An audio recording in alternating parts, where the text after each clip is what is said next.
ole kan video masalama khan ya Gmail account siam dan te ti chuan in mail hmang message thon dan te le attachment nei dan te kan soi to ti chuan zanin a hianin a noi lampang hawi kan en ve le chunga tu class a hianin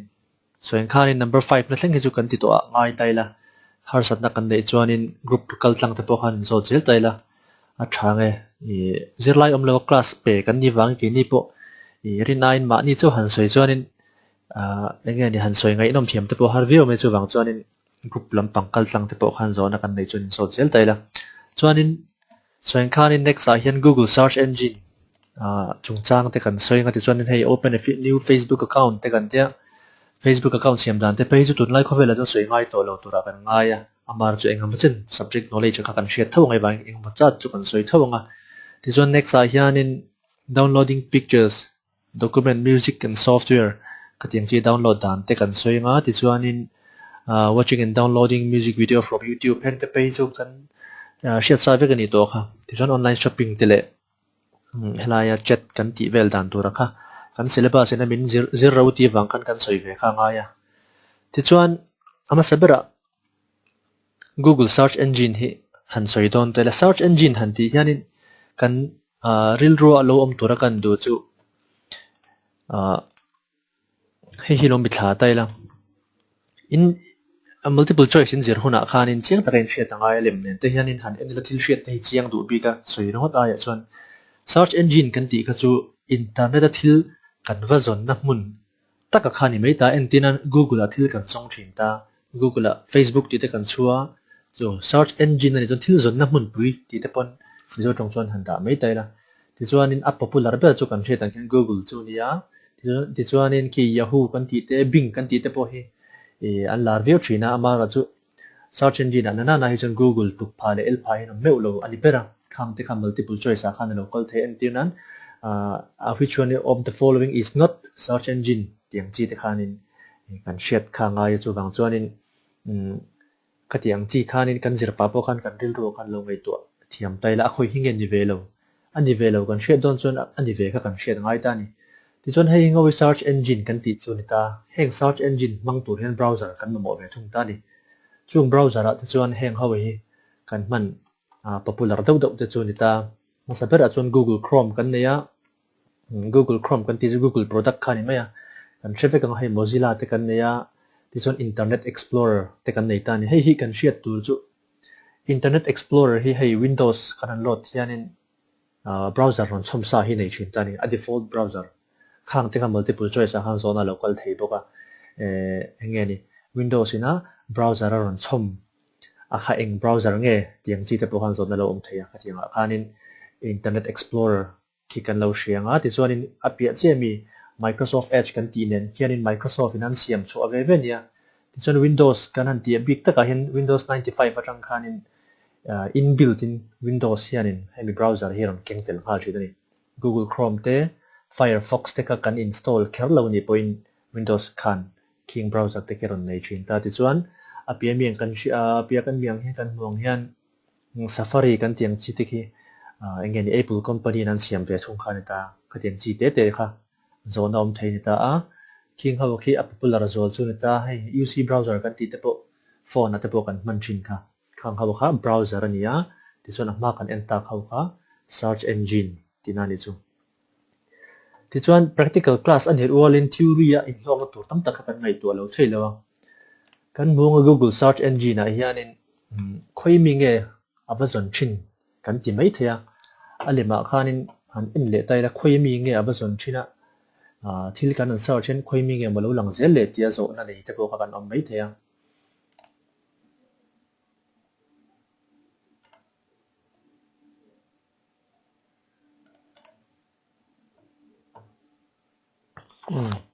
hei hi han en tai la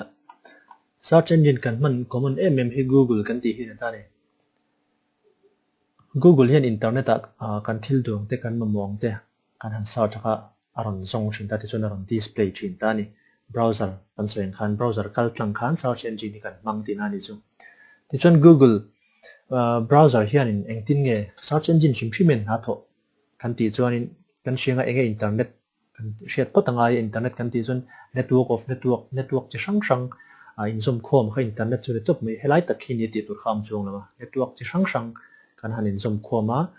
hemi hypertext transfer protocol kan ti protocol through a server kal tlang te engeni website te ka ti ang personal blog sang te khang hawina hosting kan nei na tang ti khan database atang khan search hemi google hianin hemi google search engine kan ti hian ava hai thin ta ni chu ti chuanin heta ava hai a hian helai kan hmang search engine database aron tiang om je chu kan hriat thiam dan tur chun microsoft office excel ang do hin ngai te la internet a thil om reng hi chu ta chun google hianin word by word in thila zong thin ani entina facebook kan an ti rongot te chuan search engine a khan aron mongal mai don ta ni chu ti rol in google a khan in hmingpum te kha mo khan chu ta ula google khan in hmingpum kha khoi server ange khoi database ange om ti kha va zong ta ni chu chun a then chu in profile in facebook profile te pon lang mai thea a then chu lang lo mai the po kain in da dana zerten ka tiang chi khan in google hianin server mi internet kal tlang khan in ava zong thin ta ni kha an tho dan chu nia word by word in aron zong thin ta tin adu tak ava mulo ni point suggested word kan tiang chi kha ari lei ta kharon ta zel ta kan thil mu lo kha zon mu lo kha lau em pina ni chu khang hawa kha lo shetel ve shim tai lang ti zon internet kan man reng reng hen kan ap kon soi thonga ip address kan nei ve kani internet kan man reng reng hian in ip address kan nei ve ka chu internet protocol kan ti kha ni phone a hian in internet protocol ip address kan nei ve kani kan endu chuanin kan phone about ta mo khan han lut ta na system information emo software information ang chi mo khan ain ziak dona ti chuanin heng IP address kan ti taka hi chu alan da na chuanin tuna kan mong chi he 192.192.0.2.1 kan tiang chi te ki IP address kan ti chu ni maya khimi mang khianin tunlai hei cyber crime te kan chianga mi nu ate khan chui thin ta ni chu ki internet kan address ani wang khan chu mini wang chuan mitam takin VPN te kan mang thina virtual private network kan tiang chi te an mang thin ta kani khatianga khanin tunlai thiam na sang to VPN tracer kan tiang chi te engeni sarkar official ate pe chuan an mang na sa ta ni chuwang chuan social media kan thil post te mi engeni ang mi thalak enga bukan fa post ve ngot ang chi te ka VPN po mang la him to lo ani chuwang chuanin khang te kha lo hretel ta te chuanin rules chung chang khami cyber crime chung chang han soi ta ka chun tu ra yanin hei kumin sang kum sang hi som hi le pakat chung rongot po hen tu na yanin hemi cyber crime related hi case za thum don om to ni chuwang chuan mizoram ke ni chen na ang le ka po hianin internet kal tlanga in engeni thu boi nei hi tam emema chuwang chuan ke ni hawa chu kan milaka khanin kan filima kan film khur te po angai view don tina ni chu ti chuan IP address a hi kan soi thui lo nga chan chu kan zirlai ni chelo wangin amara chu multiple choice an lo zo tel ve thina chu IP address hi class engza tangai kan then classes of IP address ting ten han enlock taila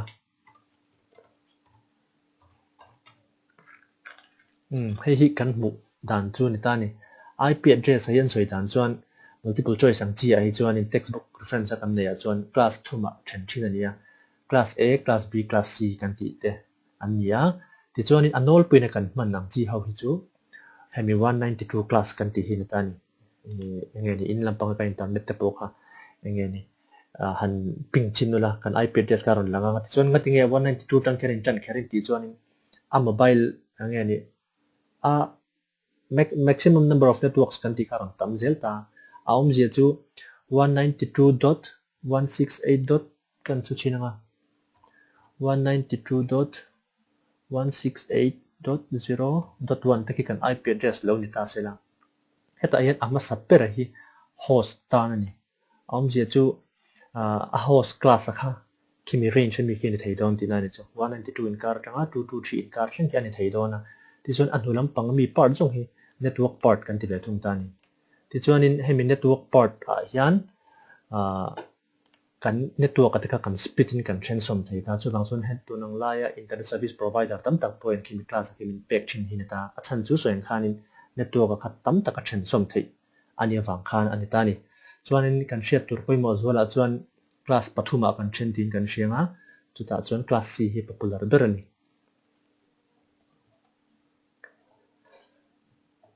ti chuan na chin khan browser chung chang kan soi browser hi han en le lok tai la browser kan an ti hianin kan multiple choice tan bok kan knowledge kan shet kan tu chu browser ma saper kan ti mosaic kan ti kha MOSAIC kan ti kha ta hi hemi graphical user interface kan ti chuan browser ma saper ni hata ina ran lang che lawa king housing a ken browser ki mosaic kan ti kha browser ma saper ni ti kha lo shetel bok tai la ti chuan kan zir lai kan lu tanga kha search engine chung chang a chuan ta se next a hianin open a new Facebook account kan ti hi a thei kan nei vek na chungin kan zir lai na min soi mu ani wang khan in tlem han en chin ta Facebook kan han lu tanga ti chuan anoi hianin kan mu nga hei email address le password thi chu kan nei to sa chu kan login na tur khani maya ti chuan athara siam tur kan ni ro chuan create new account ti kan click mai nga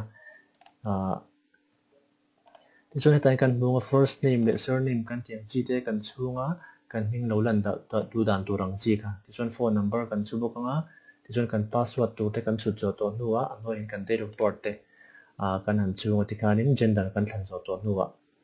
sign up kan click mai nga achan chu Facebook ju kan shet anol pile kan shet to sa ni wangin kan ti kher lawang ti khan kan du to ka nga Facebook bi ka chu soinun ngai to lo tura kan ngai ni tun lai ko vela chuan ti chuan in next a hian in kan le tai na downloading picture document music software hei heng picture document le music ki chu soinun ngai lawa kan ngai achan chu tun ngai chu internet telein thalai te pe chu kanom to lo ni pera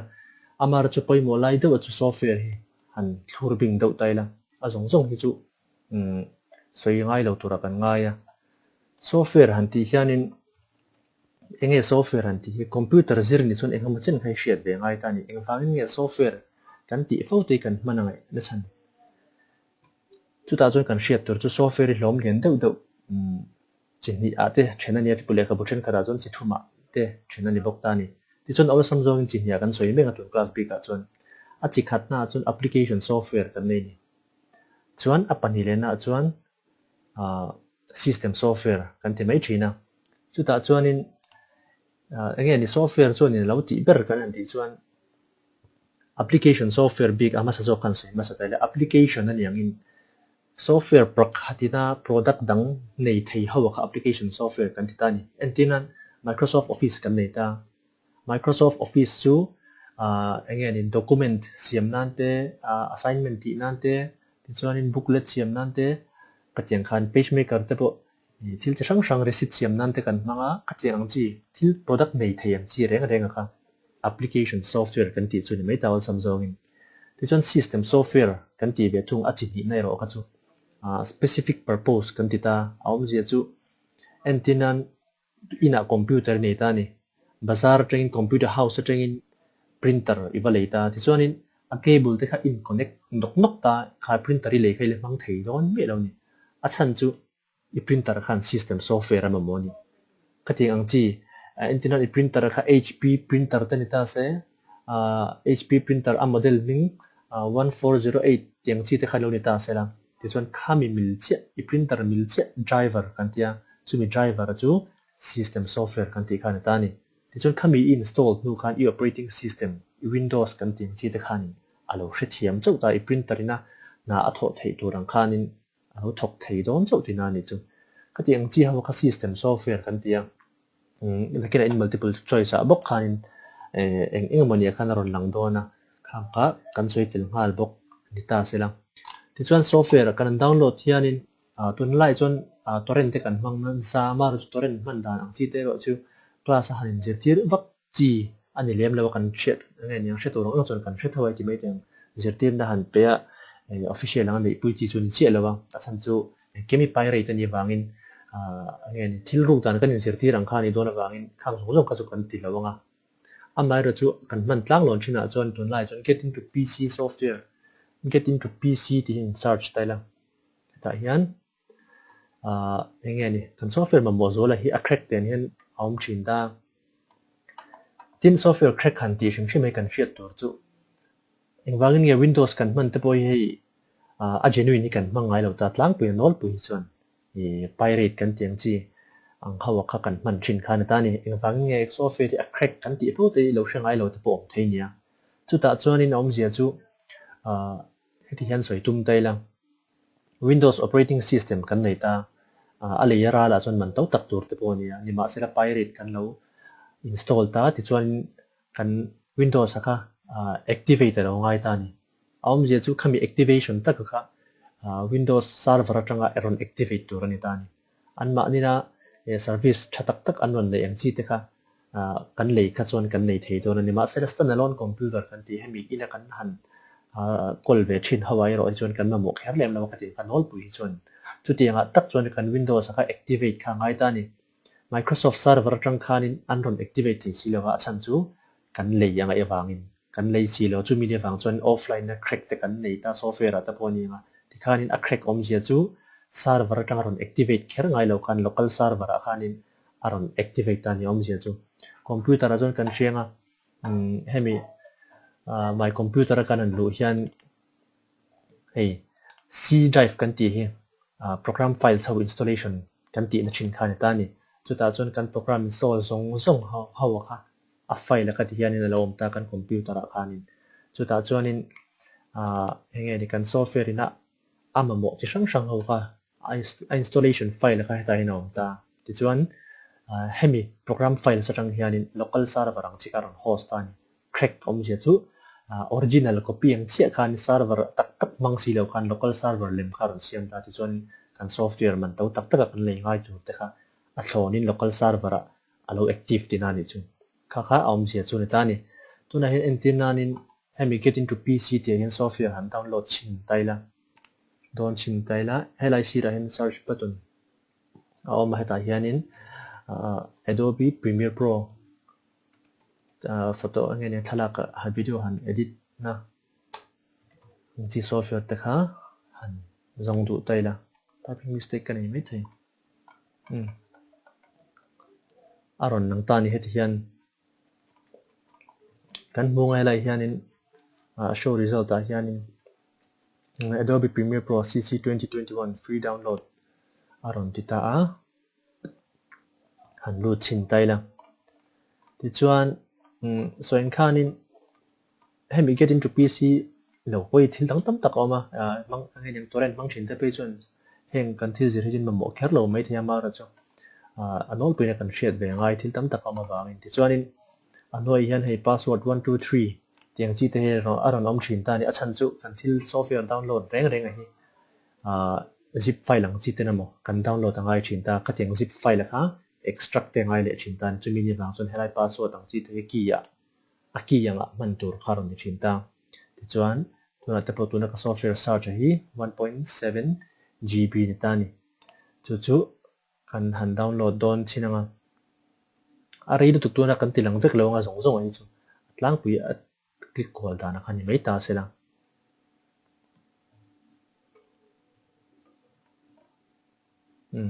helai si re na local ta hai .rar nge yang zip file kan tiang chi khani ta ni chu mi ni wang chuan in extra ka ngai don kan ti ka tiang chi kan extra kan chi a ka chuan chi ne kan soi ta ka password 123 kan tiang chi mo ka hemi get into PC kan tia hi chuan han mang taila ti chuan kan file kan software ka kan download zo to no kan extra ka nga ti chuan hi re tu to na wang tu na re kan install ri lo ka a download dan bi khaw chu hi ta se ti chuan helai get into PC a home page atang khan kan du ka kan search to mai do ni Microsoft Office te kan download thaya tin soin khanin a crack nen te kan son thiam chuan ti khanin a crack na te nen khan kan download ta software kan mong chi sang kan download thega ti chuan in son tur kan share develop pe he achunga hin antivirus kan tem chi te menu bar ang hina ron om ta ti hianin chi chi sang kan du hawa ka kan va download mai don ani software nge yang thil download na hmun tam tak oma and tinan get into PC ni lo chuanin Google apo han search to pula aron om don thawa ma ra chu a website dang zonga han soi don ra la chuan ti chuanin tuna kan huang hen hei file hi po kan tiang chi te po hi software download na ta na man thin ani ya ti chuan enge ni thil dang in soft tonic kan tiang chi te po hi thil download na atan an mang na sachin emema amara chu helai software tam tak chu paid li ngai ang chi ten ni thina ni chu mini wang chuanin attracted na download tel kan du ka chu na se kan soi kham hang mai tai la ti chuanin torrent te kan man thiam chuan khalai khan torrent atangin movies se ro kan download thainga ti chuan khalai kha kan access thei don ti na ni torrent site man dane ro ka chu seng khanin hemi proxy server kan tiang chi te server te danglam thaya chu wang chuanin pirate ani ang khanin i helaya class anga loin nei pui chem ti kha chun che lawa chu wang chuanin khalai kha chu kan thiam tho tura kan ngai tle ma tui mi tan chuan chu chu hemi chung chang kan choi thi chin chu ni mai ta sela this one number 9 na hian watching and downloading music video from YouTube hei hi soi non ngai lo tura kan ngai bok khania thilo sam te nia YouTube pathil en le download te chu thiam lo tu thuma karam to lawa tu nang lai chuan phone atang te chuan in vidmate kan tiang chi te po khanin mang thin karinga khang ho ka chu seng khan kan tinon kher lawang ti chuan online shopping chung chang hi hatleng han jep tai la hei tun lai a chuan in WhatsApp group kal tang ten shopping kan han tina sata nangni kenya housing a po hianin thil zuar thin social media thil zuar thin kan tiang chi te po mi tam tak kan ominarin omang chu tianga chon helai kan han soi du lai zo ka chu shopping chung chang a hen film khurangai khop me hei turang lai chonin online tan thil kan cha ta kan account dang chi te he website rin tla kan yem tiang chi te he uluk taka en chin turania chu ta chon Facebook ate Instagram ate ni mo advertisement tam tak online page on han click fu tur engam asira message ron papa han click mai turang chi te atam chin tani katiang anga khan kan film phuranga ya chan chu kan bank account te le kan phone number te kha ho song song kha link te ni to wa hianin boina hati lampang nei hi anam ve ji thina chuwang chon ke ni hawe ro chu official site kan ti kan hriat chian ho hawa kha han mang tangkai le azwal tai la chu thaya chu thalawe han ti fak tur chu atam lu tu ka wang soi sen pon che lo ama ra chu anol puina kan man thini chu kan thame nga Amazon kan ti te Flipkart kan ti te thom no bi ka chon Myntra te niang atin Ajio kan ti te potun lai chon la khop me nilem lawa enge moni hei tual cher da wang kha kan thri thiam me nga ka tiang chia thila tlom lu tuk te lo cha thot thot ang chi te khang hawa ka chin lo ta na khop me ti chuanin hemi chung chang a po hianin website portal lem mang chi te siam atam mani chu ta chuan kan hriat ve hrim hrim tur chu ITX kan nei a ITX 2000 kan nei boka hei tuna kan zirlai a poina min zir puyatum he ni tani IT Act kan nei a Information Technology Act 2000 kan ti tuna kan keni poina kan man mek kan so mek he ni ta chu ta chuanin soin kyan ki miron introduce to ki Ministry of Communications and Information Technology khanita multiple choice in zir huna tuna IT Act chung changa zon om thei tlang puya chuanin how many chapters are there chapter engsat nge hemi IT Act a hian oma schedule engsat ange thenani section engsat ange then so many tilai bor ve na kha kan hriat nge nga ya chu chapter som pathuma then som ni in schedule palia siam then ange nyang classified lekha neta four schedules ania ti chuan section 94 thleng